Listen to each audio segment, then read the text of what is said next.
Glória a Deus. A palavra do Senhor em Juízes, vamos ler apenas um versículo.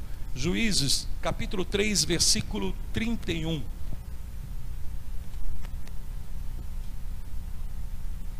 E me permita falar com vocês hoje sobre princípios que governam o êxito dentro do reino. Amém? Na perspectiva do reino de Deus. Juízes capítulo 3, versículo 31, a palavra do Senhor declara assim: depois dele foi Sangar, filho de Anate, que feriu 600 homens dos filisteus com uma aguilhada de bois, e também ele libertou a Israel. Amém? Vou ler de novo. Depois dele foi Sangar, filho de Anate, e é toda a informação que nós temos aqui sobre esse personagem, que feriu 600 homens dos filisteus. E nós sabemos pelas escrituras que os filisteus eram peritos em guerrear. Amém? E aqui nós temos um homem que tem nas suas mãos uma aguilhada de bois, que na verdade não é outra coisa senão uma ferramenta de trabalho, a ferramenta de um boiadeiro. E também ele libertou a Israel. E também ele libertou a Israel. Pode se acertar, queridos, em nome de Jesus. Amém? Juízes 3, versículo 31.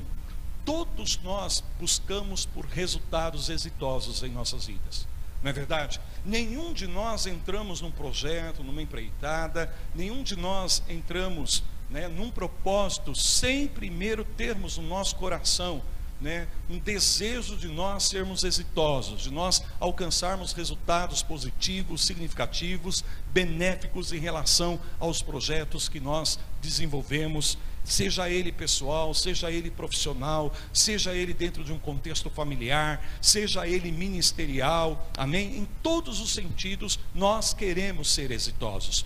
Todos nós queremos ter êxito na vida, mas a despeito de todas as pessoas desejarem o êxito, existem tantas pessoas que estão tomadas por um sentimento de fracasso, tantas pessoas que na verdade não alcançam o êxito na sua vida, e estão frustradas, decepcionadas, muitas pessoas desiludidas, vivendo um senso de fracasso.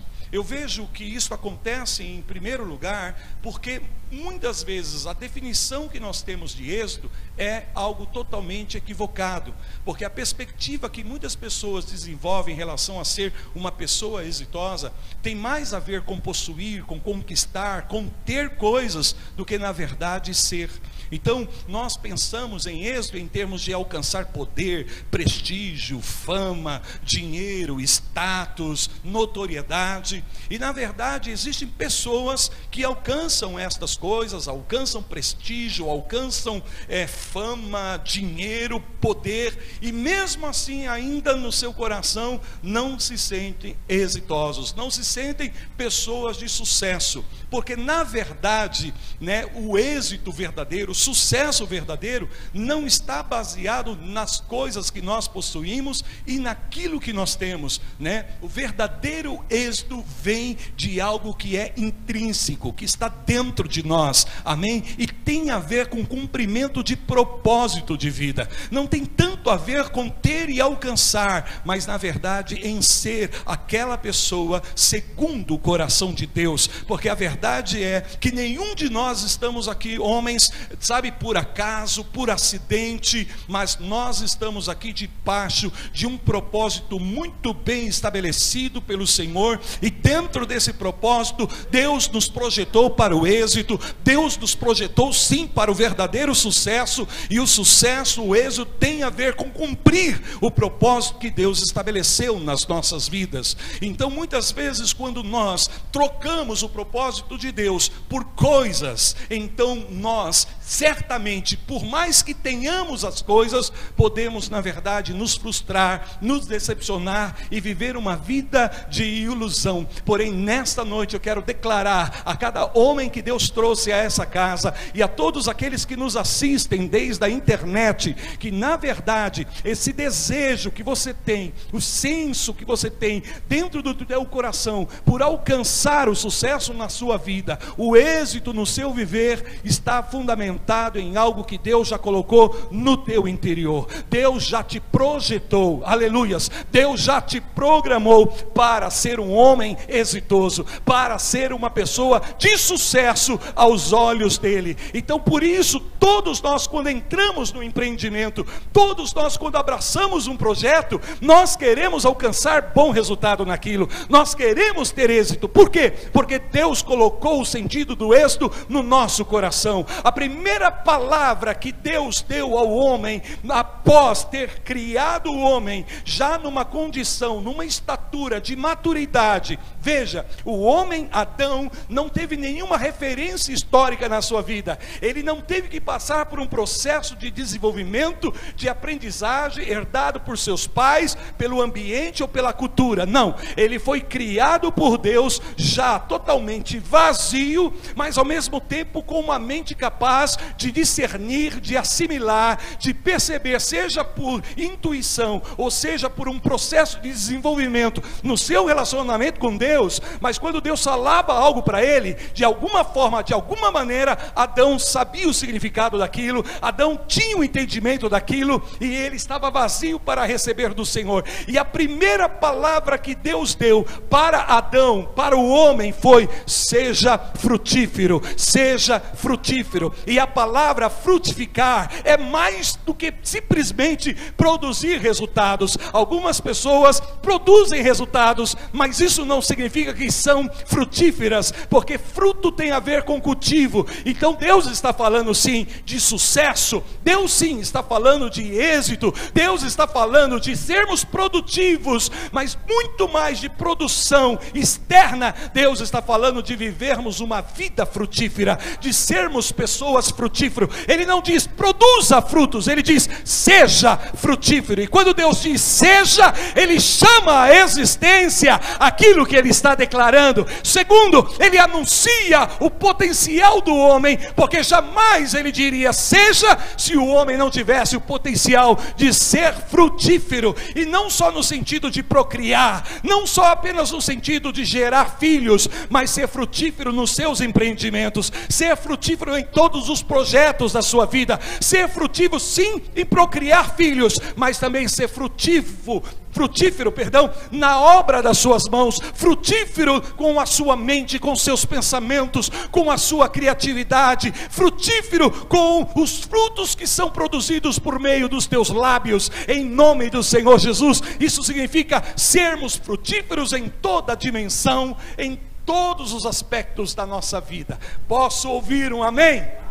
Então fala assim comigo: Deus colocou no meu coração.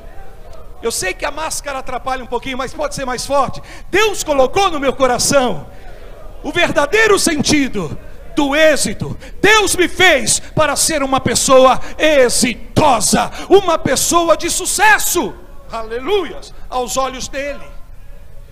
Agora veja bem, queridos, quando, apesar de queremos tanto ser exitosos, são poucos que alcançam o êxito. Não porque o êxito esteja reservado apenas para alguns, mas porque nós ignoramos os princípios que na verdade governam o verdadeiro êxito de Deus nas nossas vidas. Porque o verdadeiro êxito não se alcança por uma obra acidental, não é a obra do acaso. O verdadeiro êxito é o resultado de nós aplicarmos os princípios da palavra de Deus que governam esse tal êxito que nós estamos mencionando aqui. E o personagem que nós lemos aqui nessa noite em Juízes fala exatamente disso, de um homem. Nós não temos muita informação, mas eu creio que aqui é o suficiente para nós entendermos, porque não somente Sangar, mas tantos outros personagens que foram exitosos aos olhos de Deus, amém? Homens e mulheres que foram, pessoas de sucesso de acordo com os princípios que governam, amém? O êxito, o verdadeiro sucesso, segundo o coração de Deus. Então, dentre esses personagens, nós estamos aqui falando de Sangar, amém? O Sangar. Observe que o êxito não é definido pelo que você tem, mas pelo resultado, bom resultado, um resultado favorável, rendável, um resultado proveitoso, de acordo com o propósito estabelecido. E aí, nós temos esse fundamento aqui. Não podemos alcançar simplesmente por obra do acaso o êxito em nossas vidas. Não é algo acidental. Mas existem alguns princípios, eu gostaria aqui de colocar esses princípios nesse texto que nós lemos. Apenas um versículo, mas que nos traz muita revelação. Primeiro porque, como eu te disse, esse desejo no seu coração de ser exitoso na sua vida é algo que vem do próprio coração de Deus. Eu sei os pensamentos de paz que tenho a vosso respeito, diz o Senhor. Eu sei os pensamentos de paz que tenho ao vosso respeito, diz o Senhor. E é tão importante o contexto desta palavra, o momento em que Deus está fazendo essa declaração, é muito mais significativa. Por quê? Porque, segundo aqui o texto que foi lido sobre Daniel, que faz referência exatamente a esse acontecimento, porque Jerusalém tinha sido invadida, destruída, e muitos agora estão exilados numa terra estrangeira, na Babilônia. Como o pastor colocou, muito bem colocado aqui, eram pessoas nobres, eram pessoas com mente brilhantes, pessoas cheias de potencial e de talento, que Babilônia sequestrou. E ainda jovens, para tentar de alguma forma corromper a sociedade do reino de Deus que operava naqueles dias, nessas mentes brilhantes. E o que, na verdade, Nabucodonosor fez, foi levar esses jovens que tinham um futuro, jovens de influência, jovens com mente brilhante, para poder inculcar neles a filosofia babilônica, roubar a cultura do reino, paralisar o movimento do reino de Deus naqueles dias na terra. Então, veja que aí há uma estratégia maligna. O inimigo vem e sequestra a mente dos nossos jovens, para que eles aprendam um novo sistema, uma nova cultura, segundo a Babilônia, e algo que é totalmente contrário ao sistema do reino de Deus. E isso ainda acontece nos dias de hoje. A nossa educação na nação está estruturada dessa forma, para ensinar um sistema babilônico às nossas crianças e aos nossos jovens, já sequestrando as mentes brilhantes, as pessoas de futuro, de destino em Deus. Então Deus vem no meio desse contexto, aonde parece que não há uma esperança favorável, porque estão numa terra estrangeira, amém? Sua cidade natal fora destruída, sua terra natal fora destruída, e agora eles não sabiam o que seria no futuro. Agora eles estão ali, e é nesse contexto que Deus vem e fala assim: fiquem tranquilos, eu continuo tendo o mesmo pensamento original que eu tive lá atrás, e o meu pensamento a teu respeito é pensamento de paz. E a gente sabe que a palavra paz aí é prosperidade, é bem-estar, é êxito, é verdadeiro sucesso. Então Deus está dizendo: ainda que o contexto da tua história nesse momento seja totalmente contrário àquilo que você idealizava, eu tenho um bom pensamento, eu tenho pensamento de prosperidade, eu tenho pensamento de êxito para lhe dar o fim que o seu coração anseia, assim diz o Senhor. Então isso ganha um significado maior, uma dimensão maior, justamente pelo contexto em que eles estavam vivendo. Aleluias. Então eu quero que você receba essa palavra no teu coração. Os pensamentos que o Senhor tem a teu respeito são pensamentos de shalom, são pensamentos de bem-estar, são pensamentos de êxito. Por isso você quer alcançar o sucesso, por isso você quer alcançar resultados benéficos, você quer alcançar as coisas com resultado exitoso, em nome de Jesus. Digam glória a Deus. Agora veja, voltando um pouquinho a respeito desse homem, e isso tem tudo a ver conosco, porque um dos primeiros princípios que nós identificamos aqui é que homens exitosos, eles conhecem o seu destino e sabem qual é o seu propósito em Deus. Sabe que são pessoas, ainda que não tenham informações detalhadas, porque Deus nunca revela o quadro por inteiro, porque Ele demanda da nossa vida um caminhar de fé. E fé é exatamente a certeza das coisas que não se veem. porque se Deus mostrar tudo, então já não operamos mais pela fé. Então Deus vai mostrando ao pouco o propósito que Ele tem nas nossas vidas, e aí vai requerer de nós fé e obediência a cada dia, para que esse propósito seja assimilado e assim nós possamos cumprir. Porém, nós temos que entender o que Paulo fala em Efésios capítulo 2, versículo 10, que cada um de nós somos feituras de Deus, somos criados por Deus como uma obra de inspiração. Assim como um autor, amém, faz um poema, ou compõe uma canção, ou um pintor pinta um quadro belo, ou qualquer obra artística, a palavra no original é: e Deus te fez como uma obra de arte. Ele estava cheio de inspiração quando Ele criou a sua vida, e o propósito que Ele tinha no dia em que Ele concebeu a tua existência permanece sendo o mesmo. Ainda que a tua vida possa ter ido por muitos caminhos, o propósito de Deus continua intacto na sua vida. E por isso eu quero te dizer nessa noite: você é um homem de destino, você é um homem de propósito, e você e eu precisamos encher o nosso coração dessa verdade. Aleluia, glória a Deus, amém. Fala assim comigo: eu sou feitura de Deus. Aleluia. Deus preparou de antemão boas obras, não obras más, boas obras para que eu e você andássemos nelas. De antemão Deus preparou boas obras para que eu e você andássemos nela. Quando falamos a respeito do propósito de Deus, e claro, eu não vou entrar aqui, para falar sobre isso, pois eu quero só te trazer alguns princípios, mas é muito importante que nós entendamos que propósito de Deus não é simplesmente algo, uma coisa que nós vamos fazer, mas é um conjunto de coisas que se relacionam a esse propósito, e por isso demanda de nós fé e obediência, para que, sabe, aos poucos Deus vai nos revelando, peça por peça, amém? Fragmentos, e aí as coisas vão se encaixando. E de repente, quantas vezes foi assim na minha vida e na sua vida? Não fazia sentido, nós não tínhamos ideia, e de repente, quando aquilo se cumpriu, você fala: uau, agora eu entendo. Demorei um pouquinho, Senhor. Deus dá risada. Deus está falando conosco nessa noite, por meio dessa palavra. E a primeira coisa que a gente entende aqui, dentro dessa palavra, sermos homens com destino, sermos homens de propósito, e sermos conscientes disso, amém?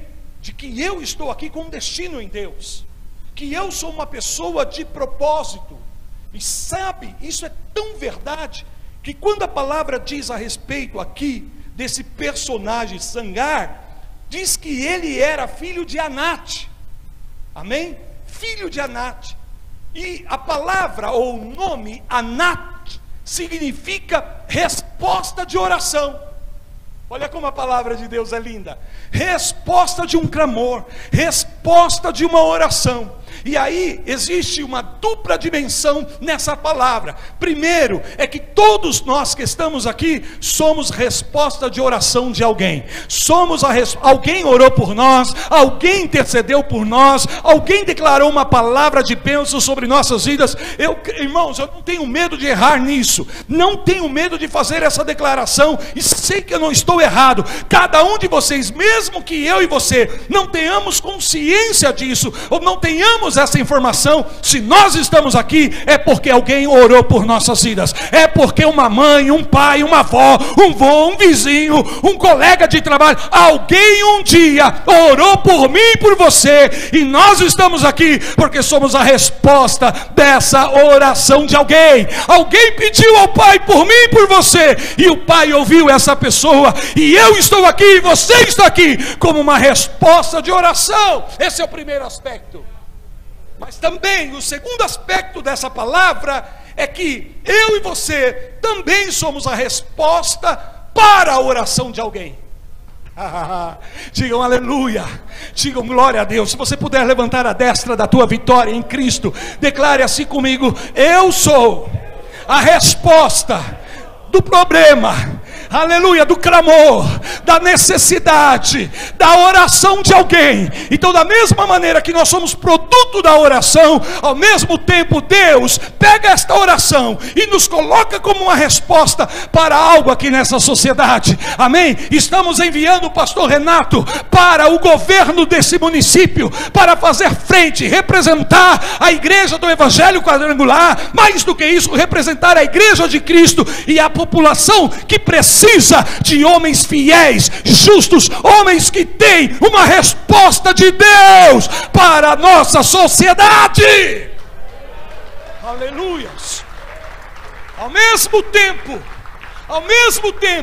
que eu estou aqui com uma resposta de oração de alguém, eu também sou a resposta para a oração de alguém. Eu sou a solução de algum problema. Eu estou aqui como uma provisão de Deus para a necessidade nessa terra. Por isso você é sal, por isso você é terra, por isso você é sal, você é luz nessa terra. Levanta as tuas mãos, meu querido, receba essa palavra em nome de Jesus. Quer dizer que Deus colocou um potencial aí em você. Deus colocou sementes na tua vida, como já foi declarado nesse altar nessa noite. Há um potencial aí em você e isso precisa se manifestar. E quando se manifesta, a resposta vem. Há uma necessidade, há uma crise, há um problema, amém? Mesmo que seja uma pessoa, mesmo que seja uma família, mesmo que seja um bairro, uma cidade, uma nação, você é a resposta de alguém. Você é um enviado de Deus para suprir a necessidade de alguém, a abençoar alguém, assim como Deus usou esse filho de Anate para trazer libertação, não só a ele, não só a sua casa, mas a sua nação. Deus quer te usar para promover mudanças. Deus quer te usar para promover transformação a partir da tua vida, da tua casa, do teu lar. Mas não vai parar aí, vai entrar na sociedade, no lugar onde você trabalha, aonde Deus te enviar. Grupo missionário de homens. Vocês são missionários. Obrigado. Aleluia. Vocês são missionários. Vocês estão numa missão. Vocês são enviados como uma resposta de Deus. Por isso, quando Deus, aleluia, estou tentando tomar essa água, não consigo, deixa eu tomar um agora. Eu mais derrubei do que tomei. Eu estou empolgado. Amém?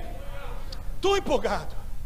Porque, irmãos, nós estamos falando com um grupo de homens aqui que pode fazer toda a diferença nesse tempo de crise, nesse tempo de necessidade. Sabe, vocês podem trazer um novo tom, um novo padrão, um novo modelo para essa sociedade que está, sabe, caótica, que perdeu a direção, que não tem expectativa, que estão com ansiedade, com medo, em crise. Mas você não.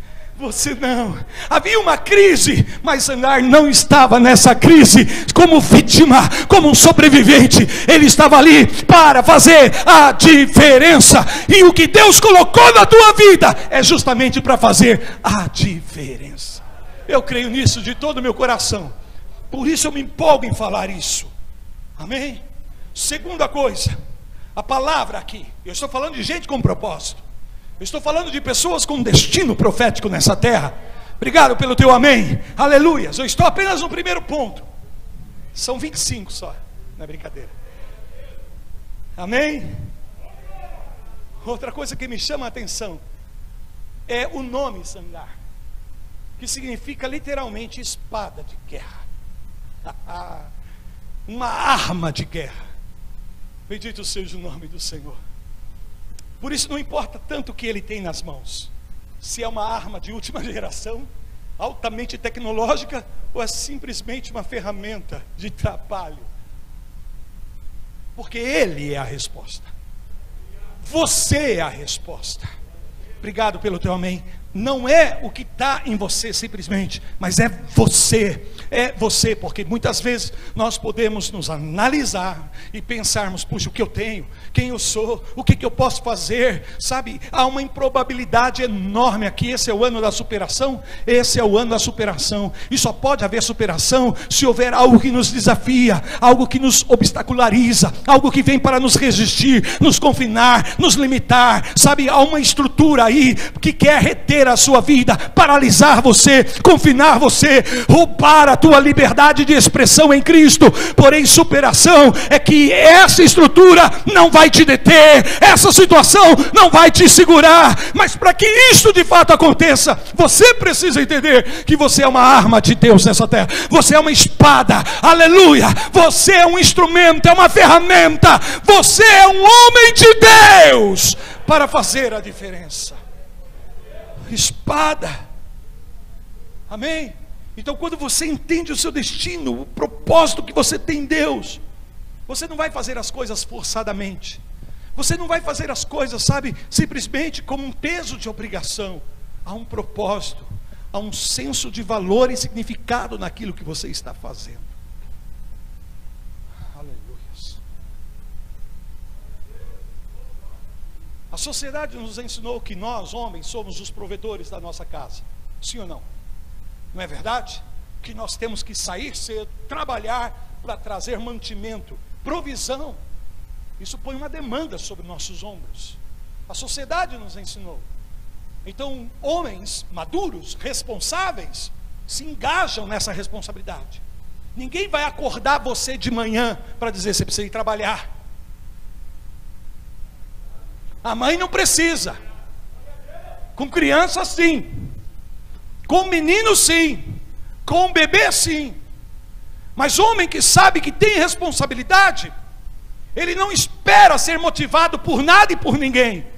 Ele tem uma motivação intrínseca de dentro de si, porque ele sabe que tem bocas que dependem dele, que tem vidas que estão sob a sua responsabilidade. Então, mesmo que você não esteja com vontade, mesmo que você não esteja afim, você se levanta e sai debaixo de sol, sai debaixo de chuva e faz o que tem que fazer, porque você é um homem de compromisso. Você tem um propósito, entende? Você tem um propósito. Então as pessoas não precisam ficar lembrando você que você tem um propósito. Isso significa maturidade. Isso significa hombridade. Sim ou não, queridos? Moleque é aquele que está cheio de responsabilidade, mas não faz o que tem que fazer, só faz o que quer.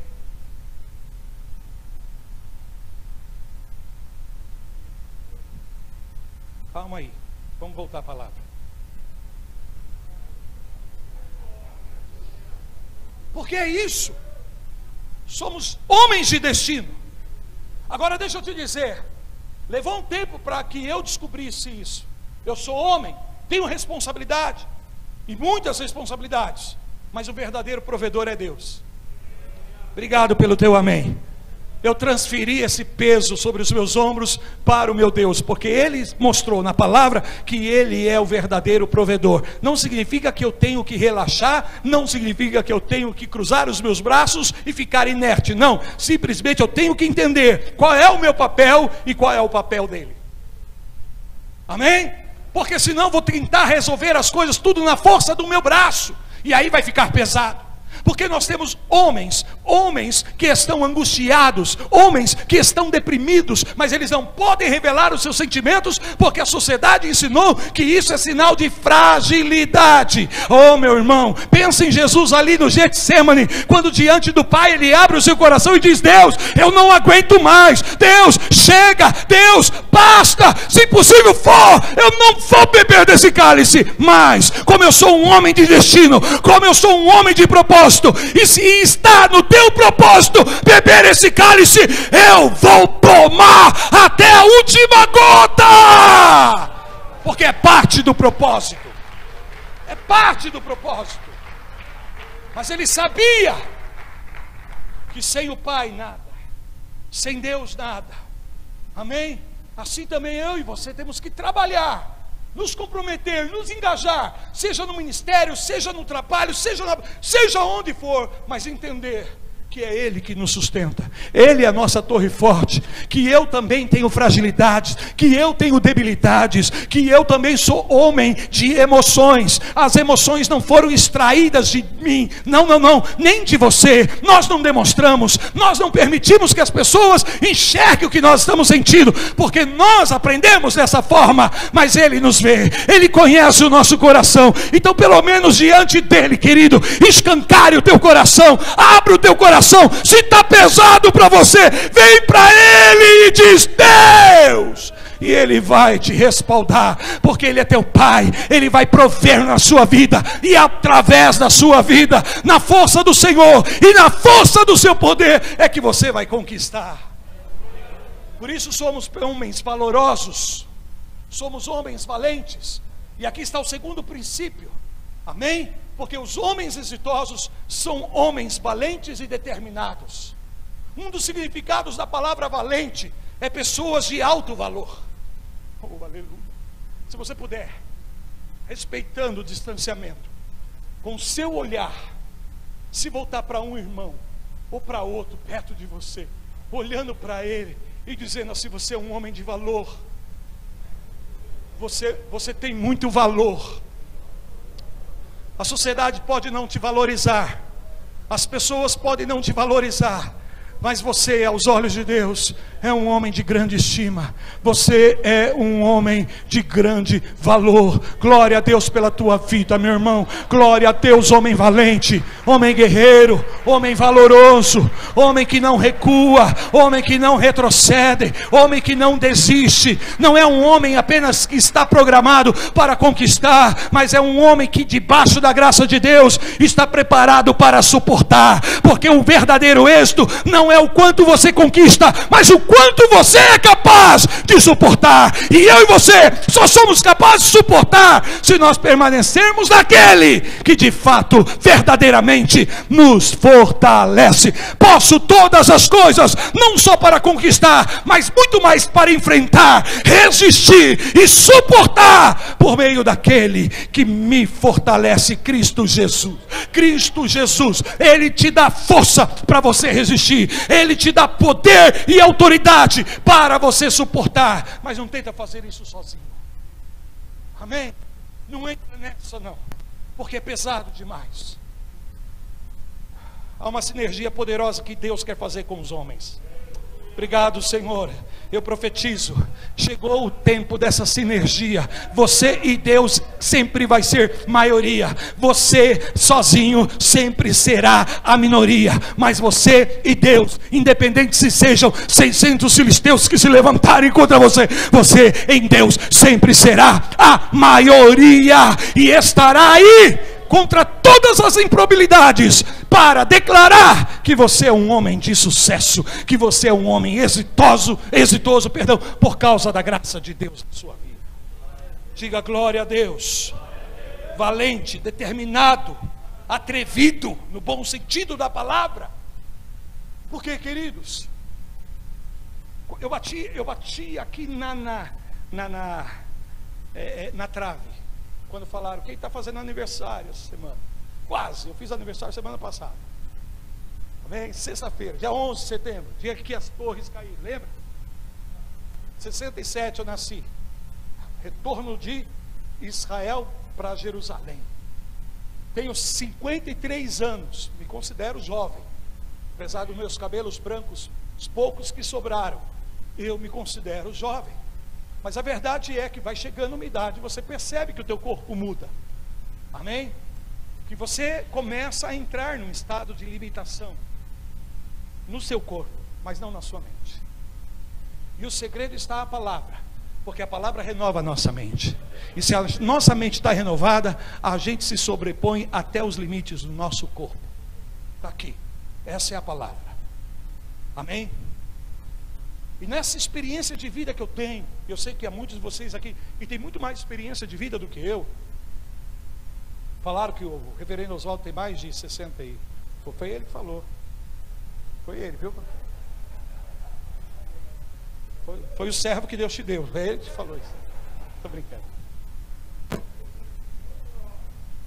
Mas a verdade é, queridos,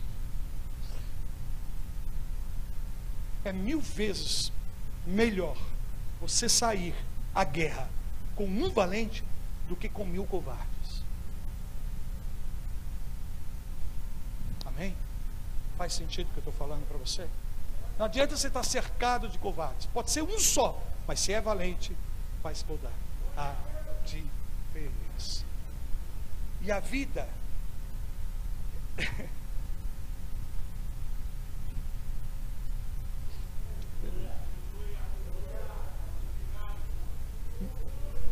me permita, na minha pequenez, dizer isso para você, mas a vida não te dá o que você merece.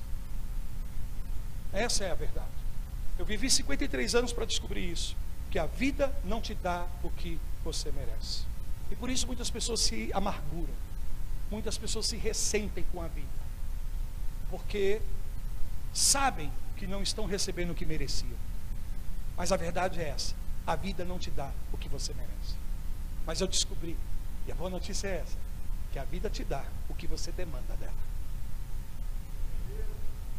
A vida dá o que você demanda dela.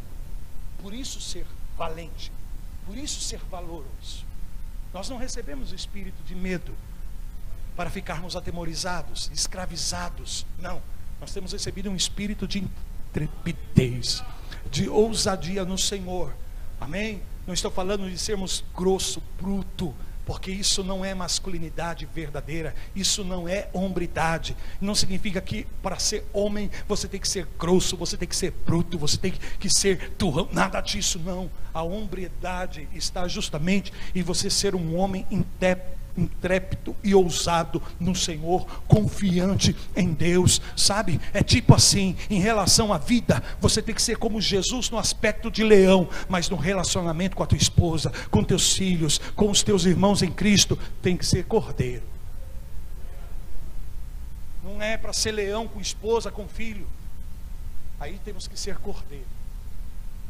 Porque quando Jesus entra no templo, há duas situações ali. Primeiro, as crianças louvando, exaltando, amém? E outros negociando e vendendo.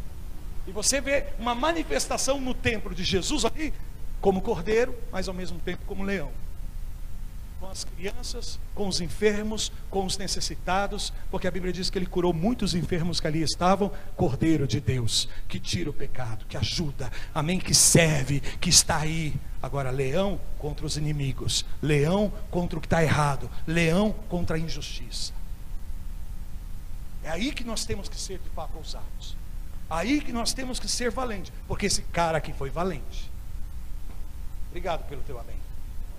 Esse cara foi valente, amém? Ele, mesmo contra todas as improbabilidades, 600 contra 1, ele disse: eu não vou entregar de mão dada, eu não vou jogar a toalha, vou fazer valer essa conquista. E resistiu, 600 contra 1. Para mim terminar, porque eu sei que eu já cheguei ao meu tempo, ou até extrapolei. Ele usou o que tinha nas mãos. E o que ele tinha nas mãos? Uma vara de 2,5 metros mais ou menos, usado ainda nos dias de hoje no Oriente Médio pelos boiadeiros, sabe? E tem um cinzel com uma haste na ponta, para que quando o gado se desvia, o boiadeiro vai lá e dá uma cutucadazinha, que de certa forma traz uma leve aflição, uma pequena dor no boi, mas o leva à obediência, o leva ao caminho certo. Então basicamente ele estava ali com a sua ferramenta de trabalho, amém? E ele usou essa ferramenta de trabalho como o instrumento que Deus deu para vencer os filisteus.